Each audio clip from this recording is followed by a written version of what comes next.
안녕하세요. 잡시광입니다. 중국의 요소수 수출 규제 조치로 인해 한국은 요소수 품귀 사태가 벌어져 애를 먹었습니다.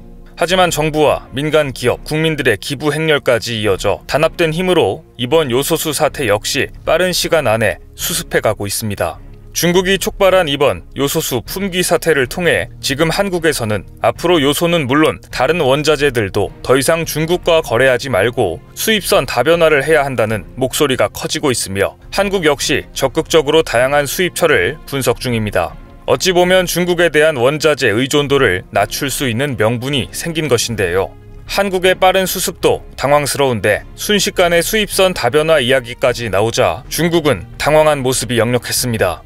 요소 수출에 대해 고압적인 자세를 보이던 중국은 며칠 만에 태도를 바꾸어 한국에 18,700톤에 대한 수출을 허용했습니다. 물론 이것은 이미 계약이 체결돼 있던 물량이지만 중국 측에서 검사 강화 등을 이유로 차일피일 납품 일정을 미루다가 갑자기 수출을 허가한 것인데요. 이 물량은 이달 말부터 곧바로 한국에 들어올 것으로 예상됩니다. 전력난으로 요소 생산이 급격하게 줄어든 중국은 지난달 15일 수출 허가제를 도입하며 요소의 해외 반출을 통제하기 시작했습니다.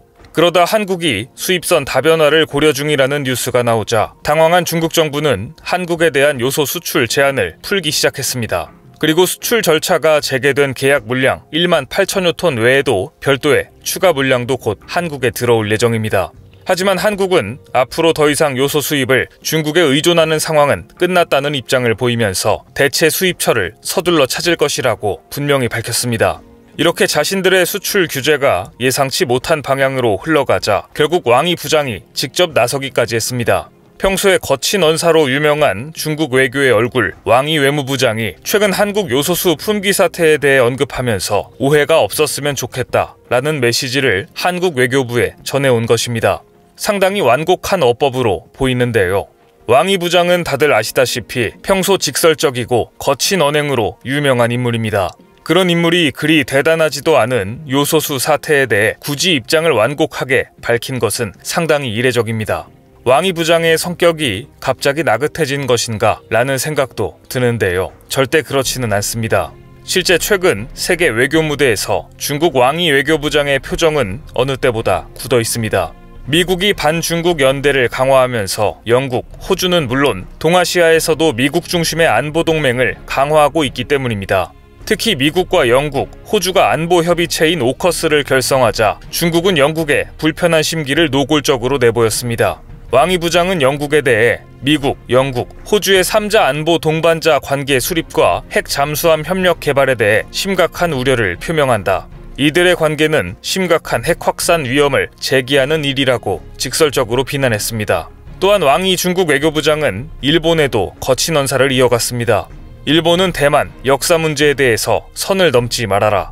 중국의 외교부장이 이렇게 노골적으로 경고성 멘트를 날린 이유는 최근 기시다 후미오 일본 총리가 대만과 급속히 가까워지는 모습을 보이고 있기 때문입니다.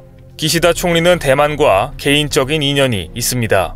그의 증조부가 사업 확대를 목표로 청일전쟁이 끝난 1896년 아내와 생후 2개월 된 장남을 데리고 대만 지룽시로 건너가 살았다고 알려져 있습니다. 대만은 일본의 이런 배경을 가진 총리는 정말 드물다며 이것을 매우 특별한 유대관계로 격상시키려는 중입니다. 중국의 입장에서는 대만과 일본의 이런 밀착이 반가울 리 없습니다. 중국 관영 글로벌 타임스는 최근 일본 방위백서에 대만이 언급되자 이를 중국에 대한 도발로 규정하고 견딜 수 없는 심각한 결과를 초래하게 될 것이라고 경고했습니다. 일본이 대만 문제에 군사적으로 개입하거나 미국의 군사 기지 역할을 할 경우 군사 공격이 될 수 있을 것이라고 강도 높은 발언도 쏟아냈습니다. 이런 가운데 왕이 외교부장은 일본을 향해 역사인식과 대만은 중요하고 민감한 문제라며 선을 넘거나 규칙을 어겨서는 안 된다라고 일본에 직격탄을 날린 것입니다. 왕이 부장의 거친 언사의 정점은 지난 11월 초입니다. G20 정상회의 참석차 이탈리아 로마를 방문한 토니 블링컨 미국 국무장관과 왕이 중국 외교부장은 코로나19 때문에 악수는 못해도 정상들이 대부분 팔꿈치를 가볍게 부딪히는 인사라도 했는데 가벼운 팔꿈치 인사도 나누지 않은 채 신경전을 벌였습니다. 이때도 중국의 왕이 부장은 대만 문제가 중국과 미국 사이에서 가장 민감한 문제라며 일단 잘못 처리하면 중미 관계에 전면적인 파괴를 초래할 것이라고 맞섰습니다. 이렇게 중국은 미국, 유럽, 일본 등의 자신들의 군사력과 글로벌 원자재 공급망의 위력을 과시하면서 거만한 언행을 이어나가고 있습니다. 그러면서 한국에 대해서도 요소수를 가지고 갑질을 하려 했던 것입니다. 다만 한국에서 너무 빠르게 요소수 문제를 해결하고 오히려 수입처를 바꾸는 역공에 나서자 오해가 없었으면 좋겠다며 한 발 물러서는 모습을 보인 것인데요. 결국 왕이 부장의 이런 발언 역시 일단 숨고르기 차원의 계산된 발언으로 보입니다. 중국 언론들은 여전히 뻔뻔한 모습을 보이고 있기 때문인데요. 중국 언론은 한국의 요소수 품귀 사태를 비중 있게 보도하면서 한국은 석유화학산업 강국으로 요소수를 생산할 능력이 없는 게 아닌데도 가격 경쟁력이 없는 분야에 대해 소극적이다라고 비판하면서 전략 비축 물자를 비축하지 않은 것은 한국의 자업자득이다라는 쓴소리를 했습니다. 그러면서 진짜 속내를 드러냈습니다. 이번 공급 위기를 통해서 한국, 미국, 유럽 등 모두 글로벌 공급망에서 중국의 중요한 위치를 인식해야 한다. 대놓고 국제사회에 경고의 의미가 담긴 무역 보복 조치라는 점을 시인한 것입니다. 중국 언론들의 이 같은 논조만 보아도 이번 사태는 중국이 한국에 대해 경고성으로 내린 수출 규제라는 것을 보여주고 있습니다. 하지만 중국이 가져온 글로벌 공급망 위기는 미국, 유럽, 그리고 한국의 원자재 및 부품을 중국에만 의존하는 것이 얼마나 위험한지를 깨닫게 해주었고 중국을 대체할 곳을 찾아야 한다는 심각한 위기감을 심어주었다는 점에서 오히려 탈중국화를 가속화시키며 중국의 부메랑이 될 가능성이 높습니다. 한국에서는 조만간 아예 시장에서 차량용 요소수를 필요 없게 만드는 게임 체인저를 곧 상용화할 예정입니다.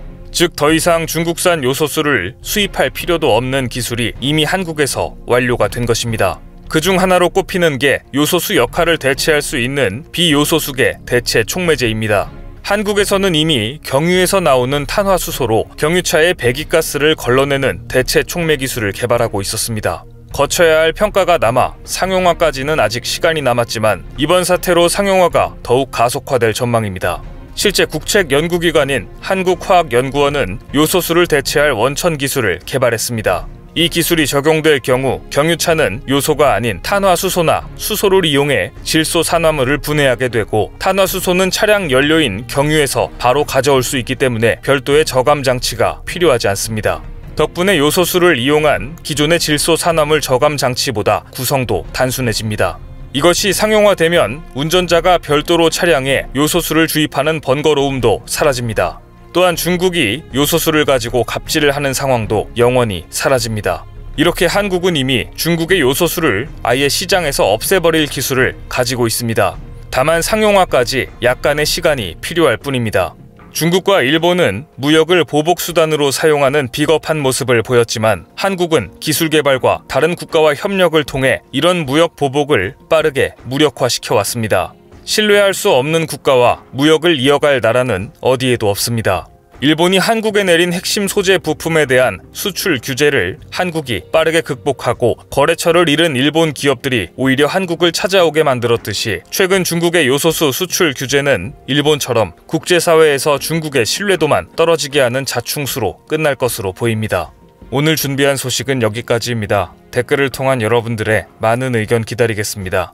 많은 분들의 생각이 모였을 때 진정 가치 있는 지식이 완성될 것입니다. 시청해주셔서 감사합니다.